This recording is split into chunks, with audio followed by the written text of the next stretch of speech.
नमस्ते दोस्तों। आज हम बात करने वाले हैं एक ऐसे टॉपिक पे जो हम सबको अफेक्ट करता है, चाहे हम सिटी में रहें या गांव में, चाहे इंडिया में हो या अब्रॉड में। इन्वायरमेंटल इशूज ये वो चीज़ है जो हमारे फ्यूचर को डिफाइन करने वाली है। लेकिन सवाल ये है, क्या हम इसके लिए सच में सीरियस हैं या बस सोशल मीडिया पे हैशटैग्स डाल के अपना काम खत्म समझते हैं। आज हम इसको डीप डाइव करेंगे फैक्ट्स, डेटा और सॉल्यूशंस के साथ। तो चलिए शुरू करते हैं।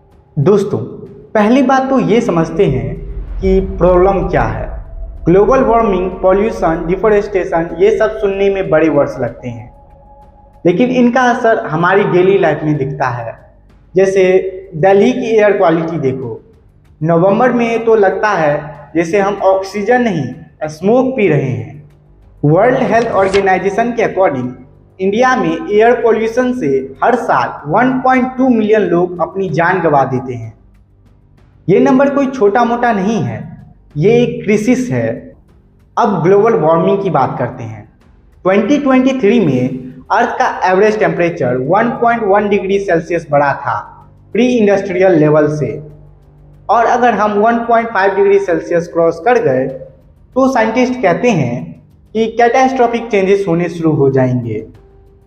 फ्लूड्स, हीट वेव्स और स्टॉर्म्स, हिमालयन ग्लेशियर्स पिघल रहे हैं, और अगर ये स्पीड से चलता रहा तो गंगा यमुना जैसी रिवर्स का फ्यूचर खतरे में है।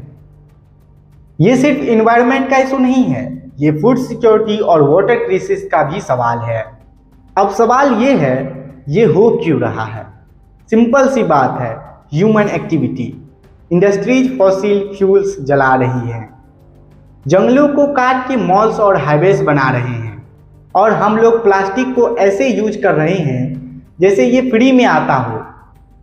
एक स्टैटिस्टिक देखो, हर साल दुनिया भर में 300 मिलियन टन्स प्लास्टिक प्रोड्यूस होता है, और इसमें से 50% सिंगल यूज प्लास्टिक है जो एक बार यूज करके फेंक दिए जाते हैं। और ये प्लास्टिक जाता कहाँ है?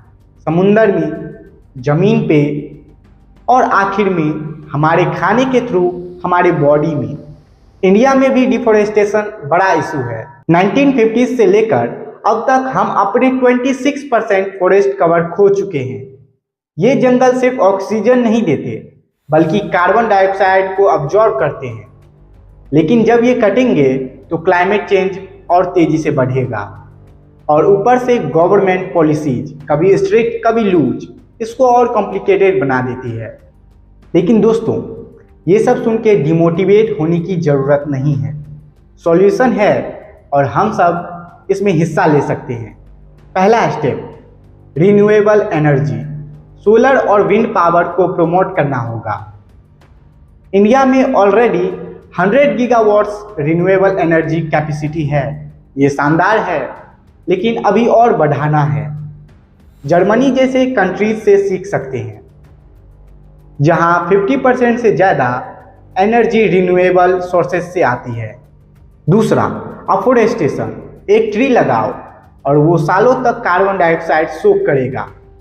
गवर्नमेंट के साथ साथ हमें भी अपने लेवल्स पे ट्रीज लगानी चाहिए। तीसरा, plastic ban. Single use plastic पे कंप्लीट बैन लगाना चाहिए, और बायोडिग्रेडेबल अल्टरनेटिव्स को पुश करना चाहिए। आप भी अपने घर में स्टील बोतल्स और क्लॉथ बैग्स यूज कर सकते हो। Small step, big impact. और सबसे बड़ी बात, अवेयरनेस। अपने दोस्तों को, फैमिली को समझाओ। वोट दो ऐसे लीडर्स को जो इन्वायरमेंट को सीरियसली लेते हैं, क्योंकि अगर हम अब नहीं जागे तो कल बहुत देर हो जाएगी। तो दोस्तों, ये था इन्वायरमेंटल इशूज पे एक छोटा सा रियलिटी चेक। ये प्लेनेट हमारा घर है और इसको बचाना हमारी जिम्मेदारी है। कमेंट में बताना आप इन्वायरमेंट के लिए क्या कर रहे हो, और अगर ये वीडियो पसंद आई तो लाइक और शेयर करना मत भूलना। मिलते हैं नेक्स्ट टाइम। तब तक स्टे अवेयर, स्टे एक्टिव और अपना प्लेनेट बचाओ। नमस्ते।